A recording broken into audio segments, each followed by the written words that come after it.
सन 1882 है। यह वक्त था जब हवेली अपने पूरे शानो शौकत में थी। गहरा धुंध पर आने विक्टोरियाई हवेली के गढ़ छाया हुआ था। यह धुंध जैसे किसी राज को छुपाने की कोशिश कर रही थी। चांदनी अंधेरे को चीरने की कोशिश कर रही थी, लेकिन यह रोशनी भयास हवेली के इसरार को मुकम्मल तौर पर जाहिर नहीं कर सकती थी। साए लंबे हो रहे थे, जैसे किसी के पंजे फैल रहे हों। ये साए हवेली की दीवारों पर अजीब व गरीब शिकलें बना रहे थे। अंदर फर्शकील कड़ियां दर्द धम बज रहे थे। हर कदम के साथ ये आवाजें और भी खौफनाक हो जाती थी। फजा में एक सर्दी थी जो खजा की रात से कहीं ज्यादा थी। ये सर्दी दिलों में खौफ पैदा कर रही थी। यह घर बरसों से खाली था, लेकिन उसकी खाली दीवारें भी कहानियां सुनाती थी। लोग आए कॉलमिया के बारे में आस्ता आस्ता बातें करते थे।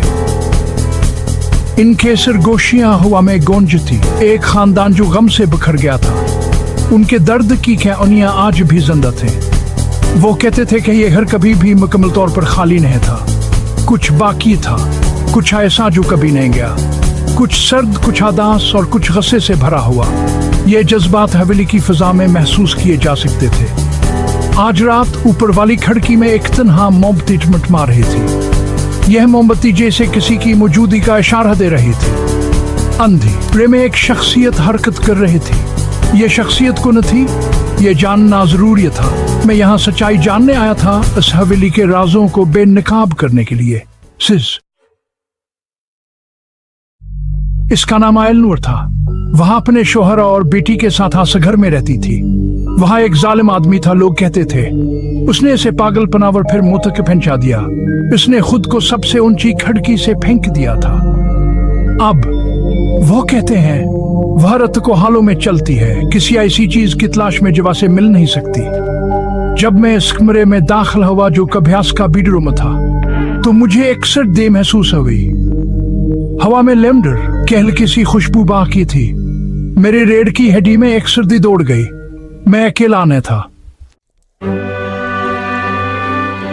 हवा भारी हो गई। मैंने एक सरगोशी सुनी, हल्की और दर्द भरी, जो मेरा नाम पुकार रही थी। मेरा दिल मेरे सीने में धड़क रहा था। मैं मरा, लेकिन वहां कुछ भी नहीं था। एक किताब शेल्फ से गिर गई। इसके सफ़ात बेचैन पर नदों के परों की तरह सर कर रहे थे। एक बच्चे की हंसी गलियारे में गूंजी। यह एक जालिमाना मजाक आने वाली आवाज थी। मैंने अपने कंधे पर एक सर्द हाथ महसूस किया। मैं घूम गया। मेरी सांस मेरे गले में फंस गई, लेकिन वहां कोई नहीं था। सिर्फ साए टमटमाती मोमबत्ती की रोशनी में मरते और नाचते हुए। इस हचार उटारी का राज सरगोशियों ने मुझे उटारी तक पहुंचा दिया।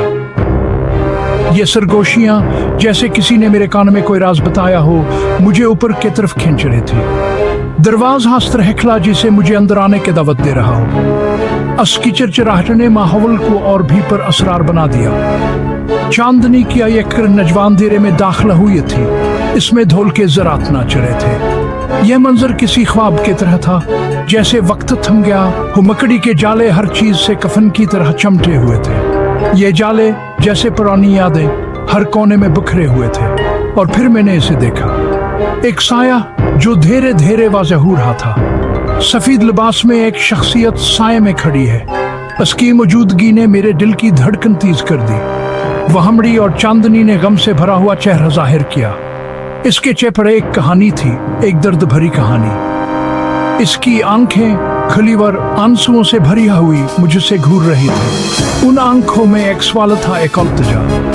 उसने अपना मन खोला जैसे कुछ कहना चाहती हो, लेकिन कोई आवाज नहीं आई। उसकी खामोशी ने मेरे दिल में एक अजीब सी बेचैनी पैदा कर दी। सिर्फ एक सर्द हवा का झोंका जो मेरी रीढ़ की हड्डी में लुढ़सा दौड़ा गया।